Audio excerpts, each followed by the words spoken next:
Welcome to Little Koi Out of the Frying Pan, Thriving After Trauma. This blog post is titled, The Sinful Escape, Final Part. People often ask me why I didn't leave Adam, not his real name, sooner. Of course, there are a lot of layers to this answer, but here are the top 4 reasons. Number 1, I believed I had nowhere to go. I was trapped in his lawn and landscape business, and my car was in his name. Adam would threaten to take it away if I were to find a different job. I couldn't get to a job without a car, and I couldn't get a car because Adam stopped paying me for my work. Number 2, Adam knew precisely when to let up and be sweet and romantic. He knew which buttons to push to torment me, and the buttons to make me feel whole again. I clung to the good parts of him because when it was good, it was really good. Number 3, divorce was a sin. So I was raised in a home and church where divorce was a sin. A woman was to stay in an abusive marriage to lead her husband to the Lord. That was hammered in my head and heart since I can remember. And I truly believe I had to be Adam's way to salvation. Number 4, I did not know that this was not love. Without rehashing previous blog posts too deeply, it should be evident that I was not raised in a healthy household of love. My home was chaotic, volatile, unpredictable, and terrifying. Both of my parents knew exactly how to torment me, and they knew exactly how to make me whole again. I clung to their good parts. I clung to the moments my father would say he was proud of me, and I clung to the moments my mother was kind and calm. After being verbally berated by my husband, he would tell me how special I was, how proud he was, and how much he loved me, all in the same sentence. Just like my parents would do after physically or verbally berating me, they would hit me and then tell me they loved me. This was love to me. Shortly after our honeymoon in January of 2014, we got married in July of 2013, but saved our honeymoon until the land and landscape season slowed down. So shortly after our honeymoon, I knew I was getting ready to leave. I have an album full of pictures of me smiling on the gorgeous beaches of Riviera Maya, toasting the camera with champagne, and relaxing under white cabanas. But inside, I was being destroyed, emotionally and physically. Of course, Adam demanded sex multiple times a day during our honeymoon, which led to infections for which I was unable to receive medical care, as it was forbidden. I remember one evening we were heading to dinner on the resort after an 8-hour sailing and snorkeling excursion. I had put on I thought was a cute sundress. But Adam yelled at me before leaving the room.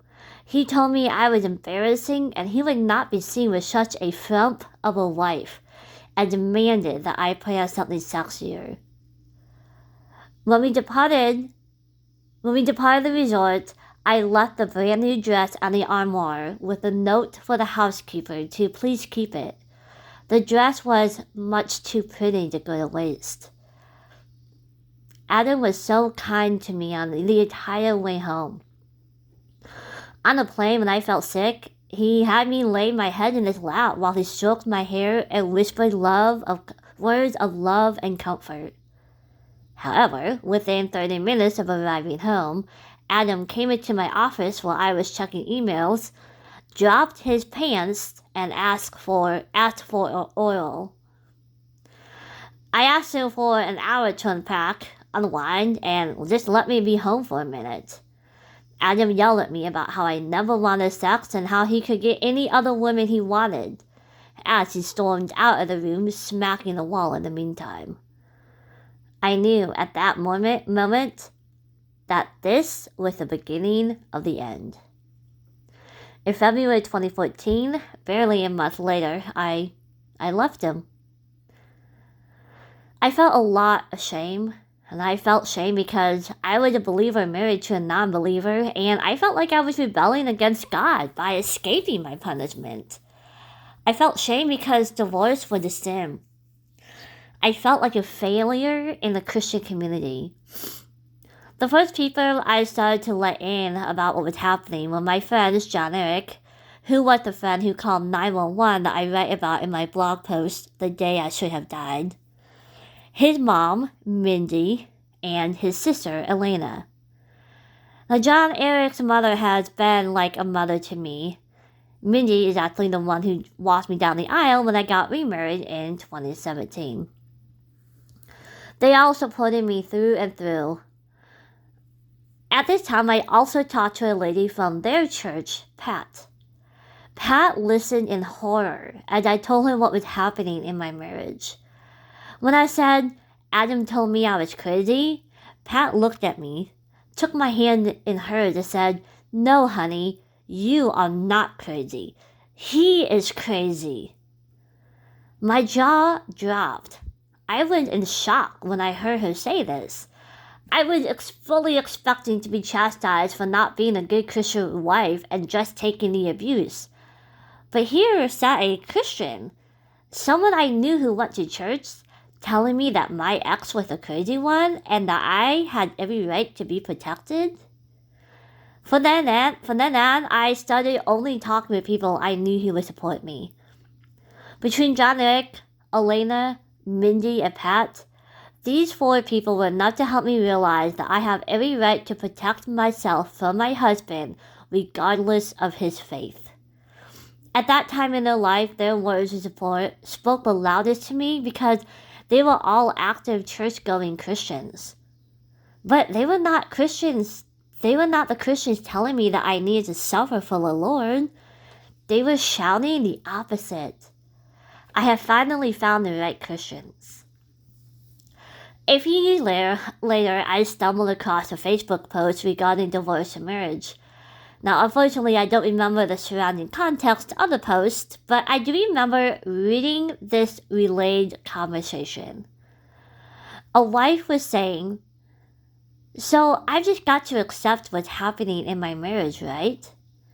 And the pastor said, When this wife told me what's happening, I quickly corrected her. I said, If the cost of saving a marriage is destroying a woman, the cost is too high. God loves people more than he loves institutions. God loves people more than he loves institutions. That line right there rang my bell. I wish that this was the teaching that I was raised with. Unfortunately, it was not what was ingrained in my head, but it is now. And this is exactly what I tell my friends who are struggling with the thought of divorce because they've been taught it is a sin and that God hates divorce. God loves people more than he loves institutions. I am not grateful for my experience in an abusive marriage. It did not make me stronger. It made me have trust issues and develop ultra-independent tendencies and self-sabotaging habits. I will not give any credit to my abusers for making me stronger.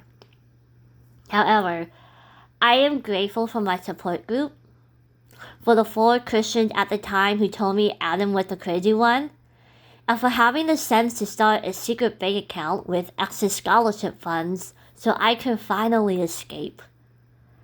And I am grateful for the platform I have now to help share knowledge, share truth, and share my journey of healing. And maybe, just maybe, help someone find the courage to make their own sinful escape. I have 3 photos attached to this blog post. Unfortunately, for you listening, you cannot see them, but the first one is my wedding in 2007 when I got remarried to my now husband, Jason. Mindy, who is my friend's mom, who has been like a mom to me, this picture is of her walking me down the aisle. I did not invite my parents to my wedding, but I still wanted to be given away. And so I asked Mindy and her family, who have been instrumental in my life, to walk me down the aisle and give me away. And it was the best gift you could have given me. The second picture here is one of me in Mexico, in the sexy dress that my ex-husband demanded I change into. In this picture, I do look hot and amazing, as conceited as that just sounded. And I'm smiling, but no one knew 10 minutes before he was telling me that I was an embarrassment to him.